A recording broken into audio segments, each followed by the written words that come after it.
अहिले हेर्नुहोस् त मुलाको अचार बनाउन लागेको हिजो सुकाएर यस्तो बनाएपछि अचार हाल्न लागेको छु। मैले तेल तताउन राखिसकेँ, यसमा मेथी पनि फुटाइसकेँ। अब हल्का बेसार हाल्ने। अब यो रेडी भयो यो तेल।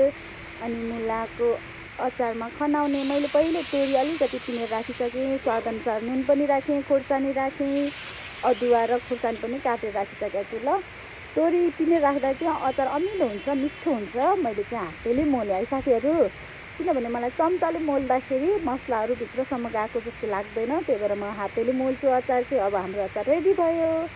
अब हजुरहरूले बोतलमा राख्न सक्नुहुन्छ। मैले चाहिँ सिसाको बोतलमा र प्लास्टिकको बोतलमा राखेँ।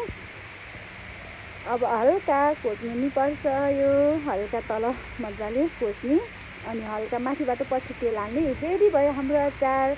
अब हजुरहरूले घाममा यो अचारलाई 7-8 दिन राखिसकेपछि खानालाई रेडी हुन्छ। हेर्नुहोस् त साथीहरू।